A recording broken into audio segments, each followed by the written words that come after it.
Ladies and gentlemen, I am SidAlpha. We've seen plenty of spurious uses of the DMCA takedown system over the last several years. On YouTube, on Twitch, on Steam, it seems at every turn there is a person or entity who take it upon themselves to wield a tool designed to protect the property of copyright holders and use it as a hammer to beat people over the head with, sometimes with no more justification than wounded pride or ego. However, every once in a while, you see a justifiable use of the DMCA and the protections it provides, and this is one of those rare cases where not only was it justified, but it was absolutely required. And I can't stress enough how important this is, so please do like and share this video. I feel the developers could use all of the help they can get with this one. And real quick, I know that my upload rate over the past couple of weeks has been exceedingly spare. This is due to a wide range of factors completely beyond anyone's control, but I wanted to take a moment to reassure everyone that neither I nor my channel are going anywhere. There were merely some day job projects, jury duty, child medical issues, and other factors that kept me away. And while Meat Space may have kept me from my microphone for a short time, rest assured it will take a lot more than that to make my channel go away. I'm nothing if not stubborn.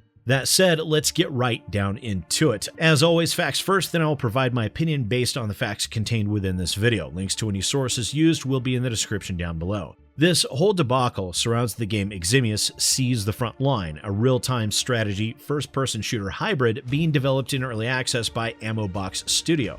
Now, last week, it was brought to my attention that the developers were forced to file a DMCA takedown notice against their own game on the Steam storefront, removing people's abilities to be able to purchase the game.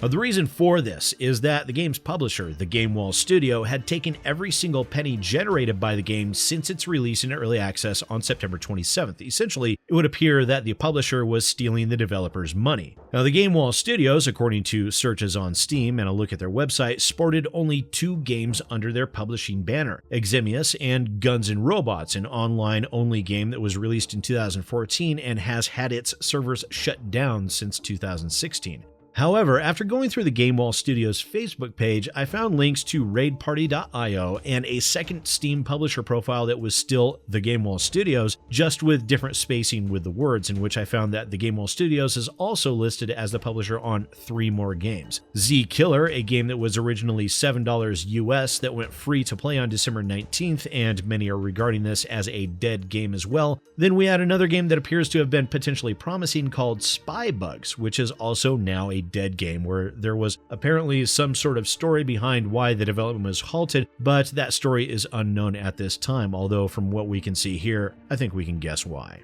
And then there was a third game that was just a demo called Slinky, and apparently the full version of the game was released in 2015 without being published by TheGameWall Studios. Now, I joined the Eximius Discord and spoke in private with one of the Ammobox developers, who provided me with a draft version of the announcement they were planning to post for their customers regarding the DMCA. And what I gathered from that statement was a development team caught in a very bad scenario, but were still doing their level best for their game and for their game's community. They reassured their players that anyone that currently owned the game would still be able to play it. If you purchased the game through third-party distribution, the keys would still activate, and despite the publisher refusing to respond to the developers or to any queries I myself made over the past week, they continued to work on the game, develop new content, and fix bugs. The statement continued on to describe a very clear circling the drain effect that occurred as a result of the developers not making any money whatsoever from the sales of their game. They had to fight to keep the servers from being shut down, going into debt while doing so. People in the game's community began claiming the game was dead, and as a result, user reviews began to suffer as well. Fewer and fewer people play the game, which means finding matches becomes more difficult, which means fewer people play the game, and so on and so on and so forth in a vicious spiral of death.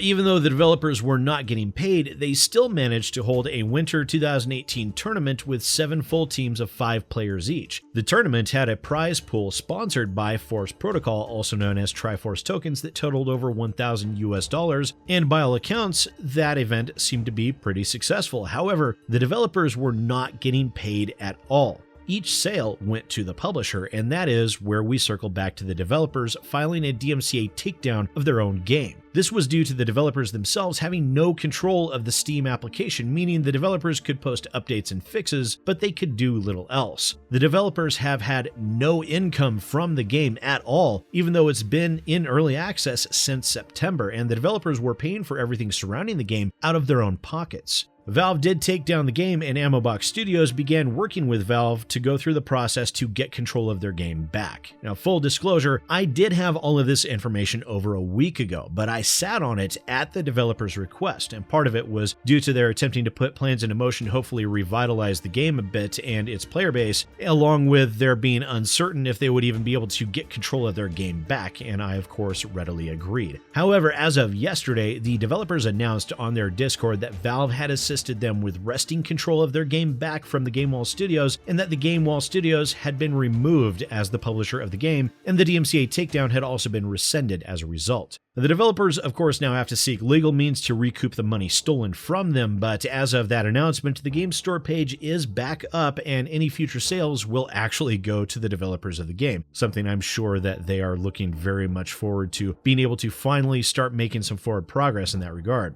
And those are the facts as I'm currently aware, and my thoughts on this matter should be fairly obvious in most regards. Now first, let's talk about publishers in general. Now right now, the prevailing opinion in most instances is that publishers are becoming, at least hopefully, a bit of a dinosaur in the gaming industry best left to go extinct. They are usually nothing more than parasitic entities that ask for a great deal, including profit shares, and provide little, if anything, in return. We see it all the time in macrocosm with companies like Activision, Electronic Arts, Take-Two Interactive, and then we see those deplorable business behaviors replicated by smaller publishers. Then, at least as is the case with the TheGameWall Studios, there are those that are nothing more than scam artists out to make a quick buck, damaging or even potentially destroying games and development studios in their wake.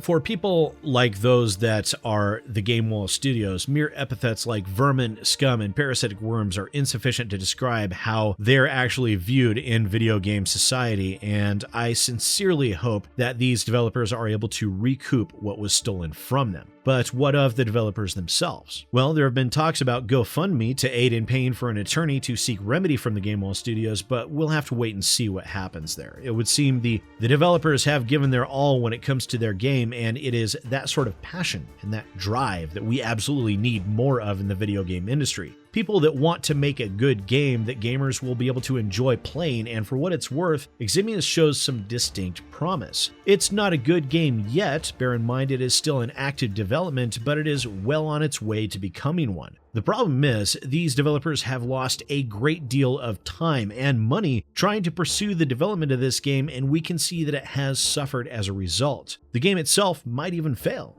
It could very well be a case of too much damage done. I certainly hope not, though. I mean, it's quite an interesting premise, one that many people have tried, but few have been able to implement, let alone implement well. The hybridization between real-time strategy and first-person shooter. Now, I used to be quite the StarCraft 2 player once upon a time, but it's no secret that I myself am absolute garbage when it comes to first-person shooters. This premise allows for a good blend of FPS to RTS gameplay where you have bots mixed in with real-life teammates vying against other RTS commanders and a squad of FPS players. Now, I personally could see myself playing a game like this with FPS-focused creators like Big Fry TV and absolutely decimating, but only if a game like this were well-crafted, had a good AI, a well-polished control scheme, and a good balance integration. Hell, a game like this, if done right, could even develop a very interesting esports scene.